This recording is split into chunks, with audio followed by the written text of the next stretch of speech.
devant vous. C'est le...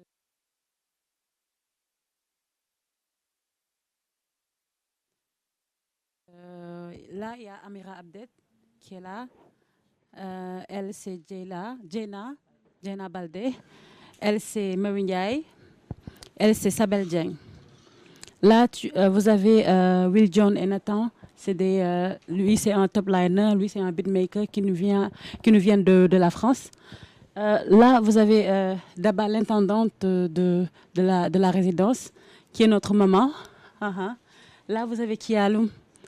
Là, vous avez Mamie Victory. Vous avez là Jormay. Donc voilà, on est très très ravis d'être là parmi vous. Ouais, moi c'est Mia Guissé. Voilà, donc on est très très heureux d'être là. Et nous vous félicitons di la ñaanal vraiment ndax gis nañ liggéey bu rafet bi ngay def parce que yaa ngi fi toogal jigéen ñi et ñëpp gis nañ sa liggéey bu rafet bi ngay def ñi lay ñaanal vraiment yàlla yokk la yëkkati la. Donc ku nekk si ñun nag am na question bu mu la bëgg a poser waaw donc je sais pas nan la ñuy procéder nag voilà. Kia, allez-y. Salaamaaleykum madame la ministre ñu ngi lay nuyu di la ziyaar bu fekkee ni nag tey da nga ñu invité mënuñu def lu dul di la delloo njukkal di la wax ni effort li ko tax a jóg mooy ensemble force organisation et responsabilité te bu ñu waxee ensemble force organisation et responsabilité dañ ciy teg jigéen sargal wormaal ak suturaal kon nag mënuñu ñàkk bañ a ñëw seet si la mënuñu ñàkk bañ a ñëw nee la si nga bokk man nag sama question mooy ñun jigéen ñi yi nekk ci art bi d'habitude bu ñuy dégg art dañuy xalaat souvent que ni musique kase la te art dafa yaatu moom mooy culture mooy cosaan ak aada dañu bëggoon xam yan matuwaay ak yan jàppale ngeen taxawee pour jigéen ñi nga xamante ni ñu ngi ci milieu art bi maanaam ma gën a développé su fekkee jigéen dafa dem ba wasin ndax jigéen ñi am nañu sécurité sociale ndax am nañu lan lu leen di mottali ngir ñu mën a nekk ci jàmb ba retrouver wu beneen bi mooy jigéen ñi nga xamante ne ñu ngi ci milieu art bi d'habitude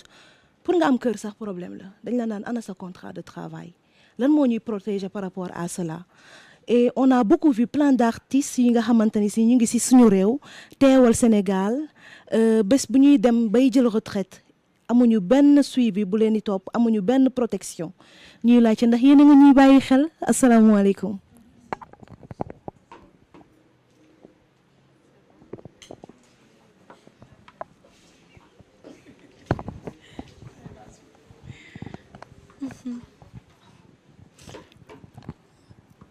salaamaaleykum madame la ministre ñu ngi lay nuyu bu baax a baax di la féliciter aussi ci tey poste bi nga xamante ni teg nañ la fa mais gis nañ ni aussi biñ la fa tegee ba léegi tey jii bëri na ay jéego yoo xamante ni yaa ngi koy def bëri na ay changement yoo xamante ni tey jii ñëw nga teg ko waaw voilà donc tey nag bon dañ fi ñëwoon ñun ñëpp par rapport ak li nga xamante ni moom la ñuy def mooy tey jii taxaw di xeexal jigéen ñi donc sol suñu mbubbu artiste mais taxaw nag pour jigéen ñëpp donc nag man sama question tey maa ngi koy porter rek ci les femmes enceintes yi nga xamante ni ak les grossesses non désirées yi nga xamante ni tey la plupart la pauvreté moo koy indi donc ñi nga xamante ni leer na leen ni seen loxo jotul seen ginnaaw parfois bu ñu tegee yenn coono yi jigéen sax dañ koy bañ duñ ko ñemee nangu parce que xalaat nañ ni buñ ko tegee duñ ko mën a gérer donc jigéen ñi aussi ñi nga xamante ni même ñi ngi nekk ci buumu sëy tey ba pare tey yàlla teg leen tey coono boobu noonu te seen loxo jotul seen ginnaaw ak seen jëkkër donc ñu gis ni que dañuy am problème sax pour def bilan de grossesse bi nga xamante ni moo leen di permettre ñu xam seen yaram lu ci nekk pour ñu mën leen a suivre correctement wala tey seen xel du dal bu ñu tëddee ñi ngi xalaat tey man bu ma accouché lan laay fayee tey ji bu ma liiwee lan laay seen xel du dal donc mu indi nag ay problèmes yu bëri nga gis ñuy accouché perdre seen bakken wala ñuy perdre seen doom donc pourquoi pas tey jii duñ leen prendre en charge tout au long de leur grossesse tey jii ba ci accouchement bi tey lan ngeen ci prévoir merci je vous remercie.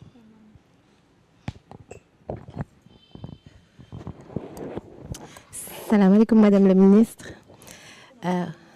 Sabel waaw maa ngi kontaan trop jàkkaarloo ak yow c'est un honneur pour man ak pour sama sœur yi waaw di la ñaanal yàlla dëgëral la waaw yokku la te teg la ci place bi nga yàgg fi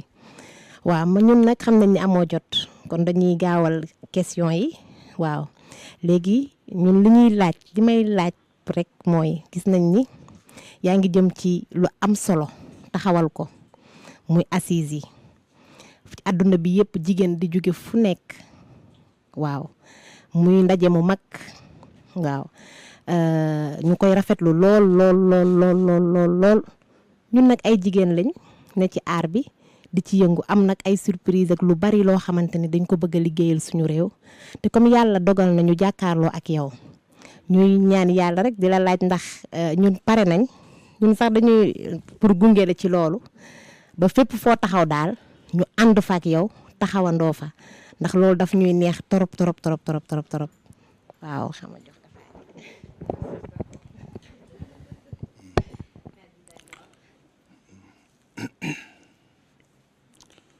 Madame la ministre, merci beaucoup. Bon, je pense que j'ai repris la parole parce que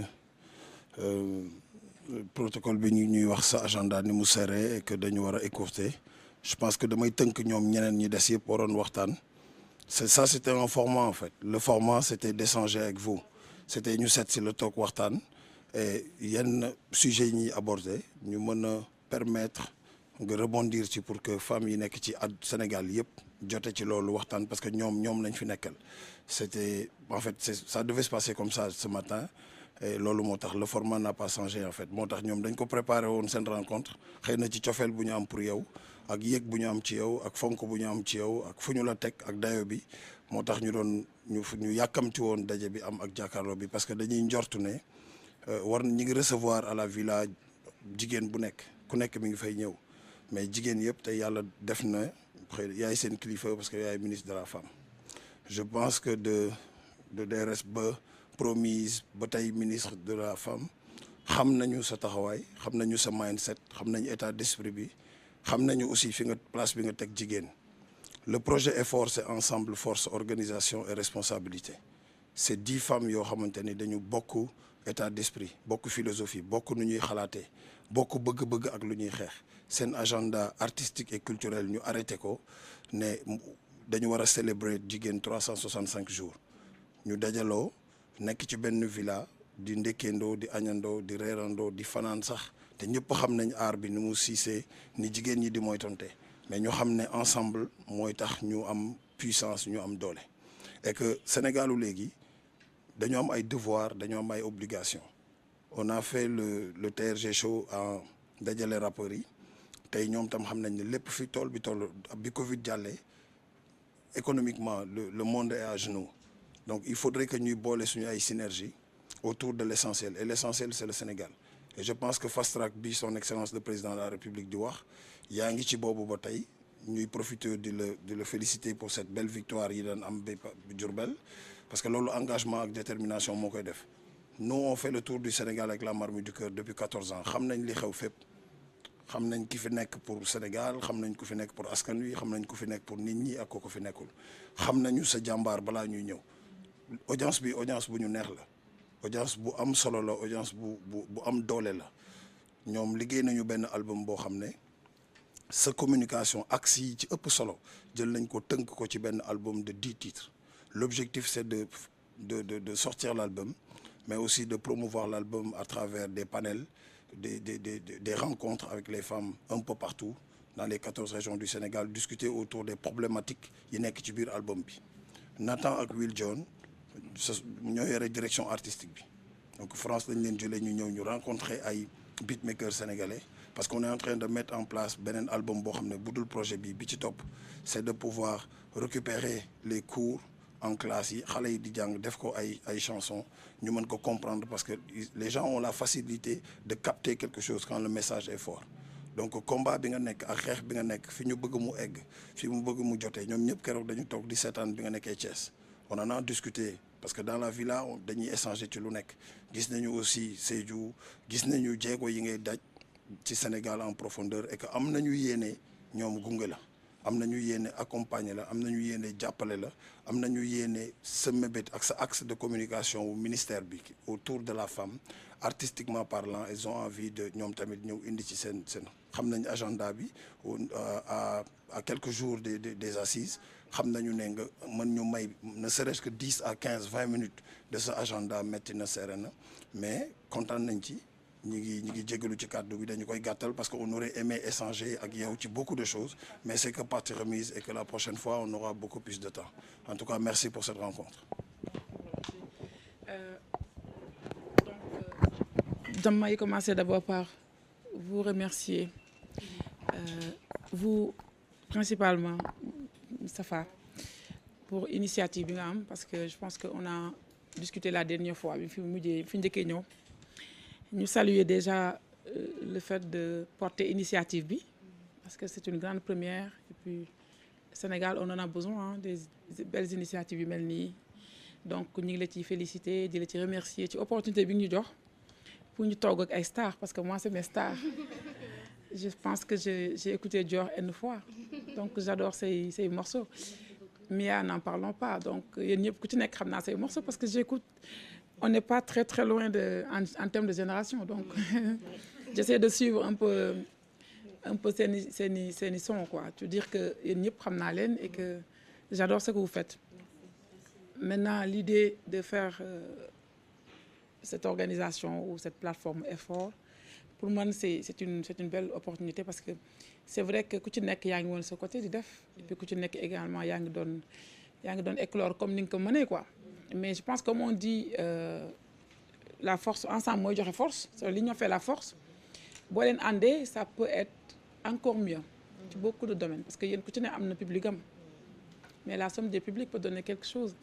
et ça peut permettre de découvrir Mia tey bu subaa ñu découvrir Dior gannaaw suba peut-être qu'il y a un public qui n'écoute que Mia il y en a d'autres qui ne sont que Djelia dama koy déglu lu bari aussi hein donc pour dire que c'est une bonne chose le fait ngeen boole seeni effort et puis en même temps da ngeen ko tuddee effort ça a du sens parce que c'est l'union qui fait la force et donc ça propulse un effort donc c'est important en tout cas c'est une initiative bi c'est vrai que j'avais pris moi-même l'engagement ñëw si sekk si leen ci kër gi mais ce matin que ma jigéen m'a dit suba la kër bi di jeex c'est ça ma ko waxee dama ah bon mun ma oui ma ne que malheureusement tey on est un peu serré à cause des organisations donc je vais en revenir parce qu'il y a eu des questions mais j'aurais bien aimé ñëw fekk seen ci kër gi ñu waxtaan parce que foofu la doon gën a ëppee temps foofu la doon gën a relaxé xam nga bureau yi c'est un peu protocolaire mais chez vous ça ce sera open donc loolu moom ma ko taxoon ma bëggoon a ñëw donc ce matin laa ko wax ni ko on va y aller mais malheureusement depuis ce matin ça n'arrête pas ça s'enchaîne donc il y a des rencontres des rendez-vous et comme ni ngeen ko xamee on prépare notre grande manifestation et donc à 24 heures 48 heures day xaw a metti pour nga xaw a libérer mais c'est pour vous dire que vraiment depuis le début maa ngi suivre ak Moustapha parce que la dernière fois waxtaan nañ ci et même ñu on s'était engagé avec le PASNEC à vous accompagner parce que li ngeen def en fait c'est pour nous c'est notre métier donc ministère bi ñun on a des missions de sensibilisation donc de prévention on a des missions d'accompagnement c'est-à-dire d'accompagner les couches vulnérables donc dans les couches vulnérables il y a les femmes qui sont victimes de violences donc il y a les femmes qui sont simplement en pauvreté donc toutes les couches vulnérables sont concernées donc yéen li ngeen def c'est une partie de notre mission moom ngeen bëgg a porter donc naturellement dañ leen war a soutenir parce que on devait être partout pour sensibiliser comme on ne peut pas être partout mais on peut utiliser vos voix donc te vos voix portent mieux que ñun parce que au moins gars yi nañ leen déglu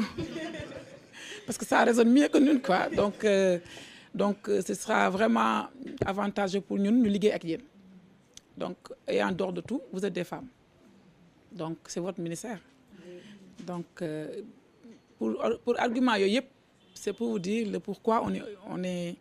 très engagé et on est très disposé ànd ak yéen liggéey ak yéen dans ce projet donc je l'avais dit à Tafa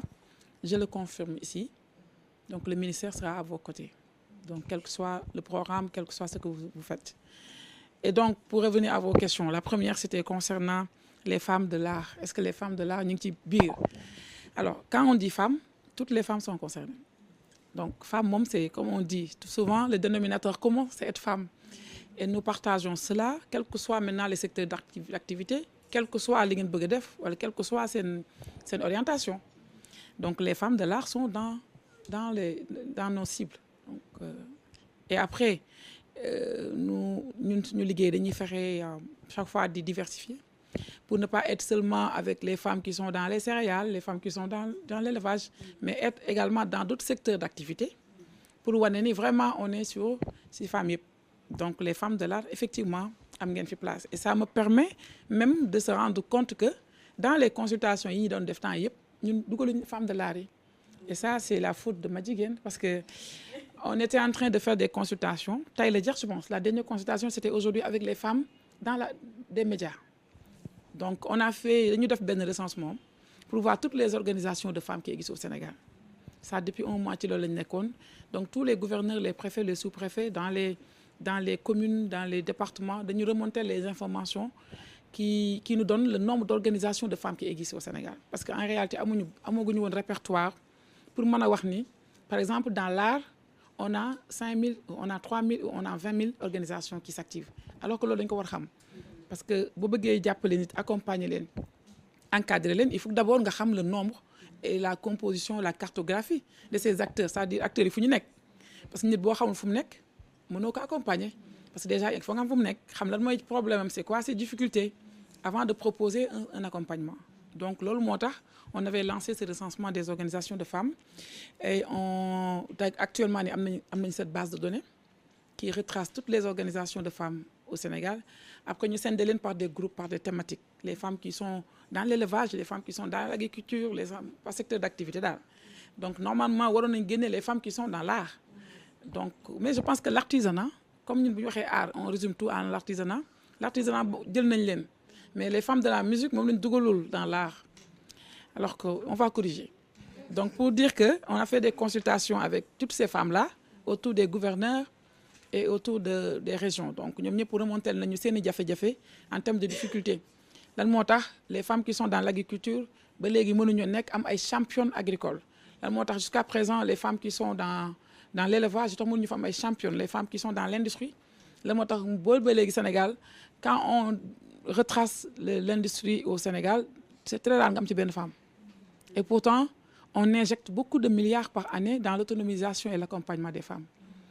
Où sont passés ces milliards-là? Pourquoi ces milliards n'ont pas donné de résultats? Voilà, on est en train de faire un diagnostic de l'entrepreneuriat féminin au Sénégal. Quels sont les points de blocage? Qu'est-ce qui n'a pas marché? Pour voir un peu comment améliorer. Donc, le mot indi, c'est le recensement qu'on a fait et qu'on va présenter devant le président mardi. Et les consultations nous ont permis également de savoir les difficultés des femmes. Donc, vous aussi, normalement, vous avez quelques points. Voilà, vos difficultés, nous rajoutons parce qu'on prépare un mémorandum qu'on va donner au président le mardi. Et d'ailleurs, vous êtes invités. Et donc, je pense que même au-delà de l'invitation, vous devez participer. Ah ben oui, parce qu'en tant que femme dans la musique, on ne doit pas chercher ailleurs. On doit avoir une belle prestation devant le président.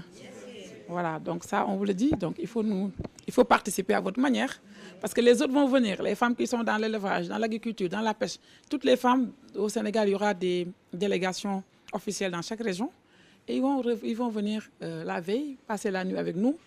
Et le jour, avec le président, nous donnons un message, une doléance, quoi. Après, le président va se prononcer pour nous dire véritablement, il faut nous corriger tel ou tel aspect. Il faut rajouter s'il y a un problème de financement qui se pose. Ou bien il faut réorienter si le financement n'est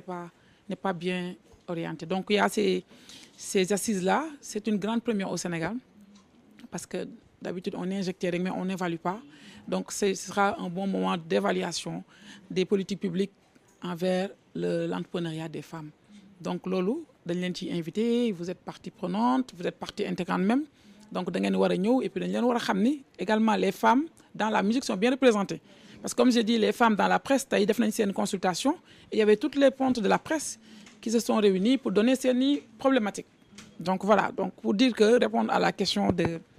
c'est Jean-Sembia qui a posé la question, qui a plutôt. Donc les femmes dans l'art sont vraiment partie prenante de nos cibles. Mais comme on dirait, il faut que nous sachions. donc il faut venir nous dire lan mooy seen problème ñu mën koo dugal ci politique yi donc mais boo leen ñëwul duñ ko mën a xam donc voilà donc sur la question concernant les femmes enceintes bon de façon générale ñun tout ce qui est couche vulnérable maanaam femme boo xam ne yaa ngi situation boo xam ne mënuloo sa bopp lépp da nga bokk ci seen cible donc bu fekkee la femme enceinte on se rend compte que ba tey ce matin j'ai signé c'est quoi comment ça s'appelle j'ai signé ce matin benn aide oui mais benn assistance bu ñu defal benn femme enceinte qui était venue ce matin ici on me l'a signalé mu ñëw indi ay kiyam ordonnance am on l'a pris en compte on l'a pris en charge tey rek ce matin donc pour dire que elles sont vraiment prises en charge ici si bu ñu ko xamee mais c'est vrai que nag on n'a pas forcément bien outillé pour wër Sénégal pour xam fu femmes yi am problème jafe-jafe yëpp parce que xam ngeen aussi on vit dans une société assez particulière où le comment on dit le kersa je pense kersa la wala am na benn terme bu ñu utiliser en wolof le sutura waaw dafa ñoo xaw a sonal quoi parce que on aime tellement le sutura que on peut souffrir dans nos chambres génn sourire ba egsi fii donc parce que vraiment on ne veut pas que nit ki xam ne on souffre ça c'est le Sénégal c'est vraiment la société sénégalaise et malheureusement bon je dis pas malheureusement mais en tout cas beaucoup de femmes souffrent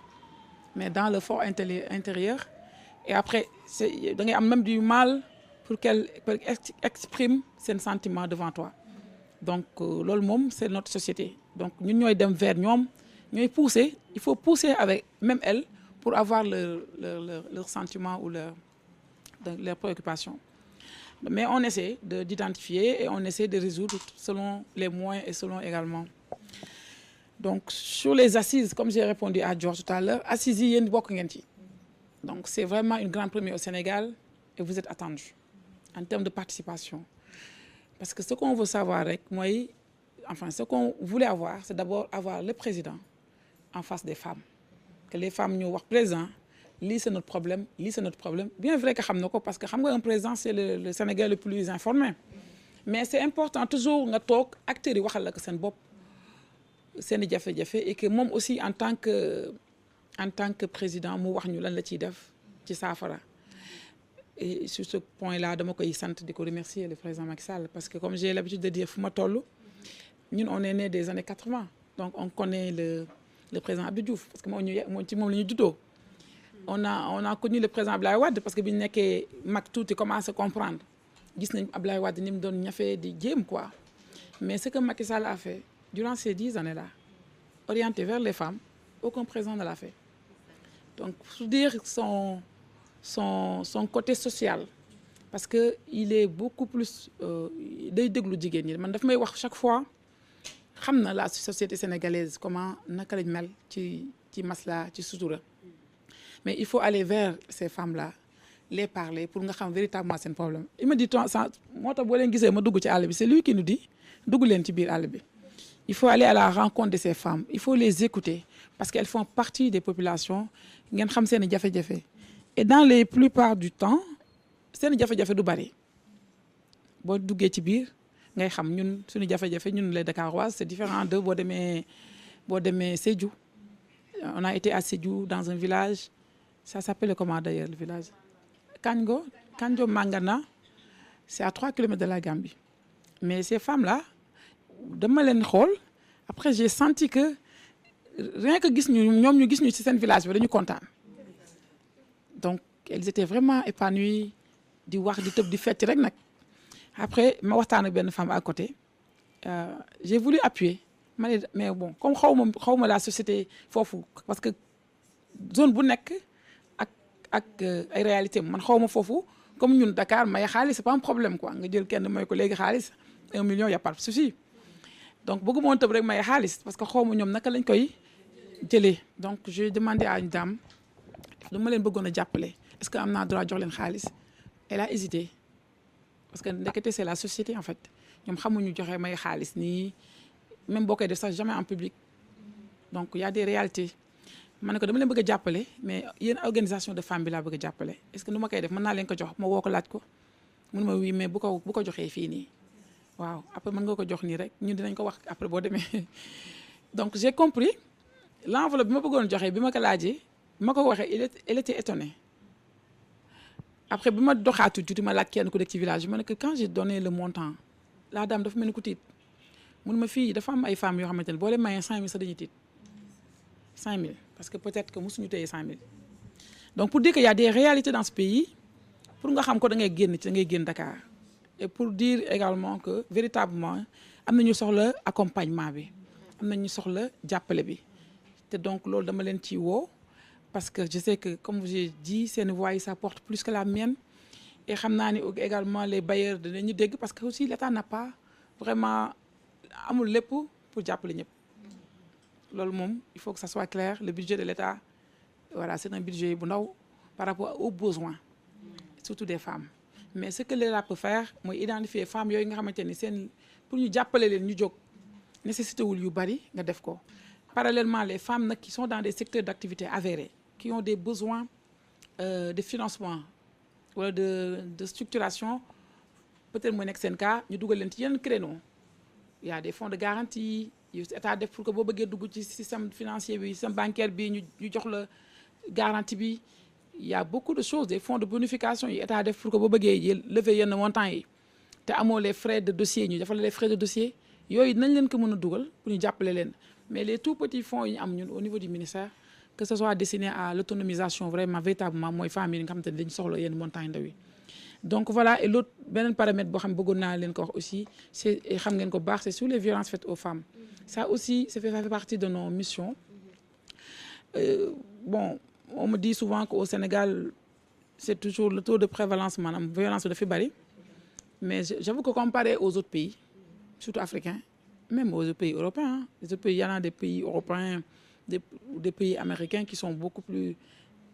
ñooñu gën a am violence quoi pour ne pas dire violent donc mais de façon générale je dis que benn violence rek pour man c'est une violence de trop donc pour qu'on ne compare même pas mais qu'on se dit il n'est pas normal d'avoir de la violence faite sur les femmes au moment où je vous parle en 2023 au Sénégal c'est inadmissible parce que quand même comme je dis souvent góor bu yëkkatee loxoom du ko jub dem ci jigéen war na xam ni ku jigéen ki amul doole bi mu am et ñoom il me dit souvent góor ñi que oui mais parce que jigéen ñi aussi dañoo yor seen làmmiñ yi et que seen làmmiñ yi parfois c'est beaucoup plus violent que suñu doole waaw may leen je suis d'accord parce que loolu ñun tamit làmmiñ bi moom la ñu yàlla may ku ne ak la yàlla may ñun yàlla làmmiñ la ñu may mais yéen doole leen may par contre en droit comme on dit souvent la riposte doit être proportionnelle bu ma la waxee da nga war a wax delloo ma quelle que soit la violence ma la waxee mais bu ma la waxee nga dóor ma rek c'est parce que la riposte n'est pas professionnelle dans ce cas-là yoon day dal ci kaw donc heureusement on a ça dans le droit qui nous permet ñun jigéen ñi de bu ñu waxee ngeen wañoo delloo wax donc c'est très simple voilà donc loolu moom on le dit on le déplore et on ne l'accepte plus d'ailleurs une violence quelle que soit la nature faite sur une femme est inacceptable au Sénégal loolu moom on est catégorique là-dessus duñ ci discuter en fait pourquoi parce que comme je vous dis la femme mérite plus que ça mérite autre chose que la violence et violence nag comme li ma ko waxee ça c'est diverses formes il peut y avoir une violence physique mais la violence morale elle est là te la violence morale parfois c'est même plus dur que la violence physique parce que jàkkaarloo jigéen mënu am doom nga ne nga xam naa doo am doom kooku c'est fini kooku la femme va mourir avec ça dans son truc donc loolu la ñuy wax ni il faut qu'on évite toute forme de violence donc encore une fois c'est un sujet boo xamante ni il faut ngeen jàppale ñu ci parce que c'est une sensibilisation loolu moom sensibilisation rek moo ko mën a dindi c'est-à-dire wax ak sunu frères yi wax ak sunu rakk yi wax ak sunu mag yi que violence bi au contraire day gën a détruire voilà donc loolu li nañ ci woo pour que également ngeen gën a utiliser seen canaux yi comme ça information bi gën a jàll heureusement qu'au Sénégal aussi on a ce qu'on appelle les E4She c'est-à-dire des hommes yoo xamante ne vraiment dañuy taxaw jigéen ñi et l'exemple le plus près c'est Moustapha voilà c'est parce que quand même quand bu dee da nga jël décision wu ni xaar ma jàppale jigéen rek ànd ak moom yow on peut considérer yow comme un E4She et cette masculinité positive il faut que ñu jaay ko parce que véritablement loolu lañ bëgg nous voulons que tous les hommes restent à nos côtés et nous appuient comme on le fait très bien et comme on le dit souvent que derrière chaque grand homme on veut avoir des grands hommes derrière nous aussi donc loolu aussi ñu leen ki wax ngeen jàppale ñu ci comme ça ñu change un peu la façon de voir la femme parce que Sénégal dans le monde généralement femme objet ça n'existe plus heureusement d'ailleurs que ça way bi moo ko gën a porté il y a des chanteuses qui l'ont dit ba léegi nit ñi xam nañ et ils font la différence entre ce que c'est une femme voilà donc léegi nag des na yenn étape yu ñu war a egg yéen a ko war a porter voilà que cette violence cesse qu'on utilise les femmes comme elles se doivent c'est-à-dire voilà ñun on doit être traité comme des fleurs quoi disons voilà parce qu'on est des fleurs donc le 8 mars c'est une bonne occasion le 7 c'est notre journée des assises donc heureusement le 7 aussi c'est le Talatender hein. C'est notre journée nationale hein, pour la femme nous il y a beaucoup de sociologues qui ont défendu ça pour dire que c'est vrai le 8 mars c'est la journée internationale des droits des femmes de protection des droits des femmes mais le 7 c'est la journée nationale des femmes au Sénégal parce que c'est notre Talatender donc ça aussi il faut ngeen xam ko et puis voilà donc je pense que j'ai trop parlé mais bon waaw donc xam naa dinaa ñëwaat dama xamul nag kër gi kañ lay jeex wala ah en tout cas il faut ñu jël temps mu gën a yaatu mu gën a waxtaan la préparer ak ah bon ak soxna yi d'accord xam naa bu amee 30 secondes déglu ko rek ah waaw kii moom dañ koy déglu moom merci beaucoup mais il faut préparer notre journée aussi hein merci notre journée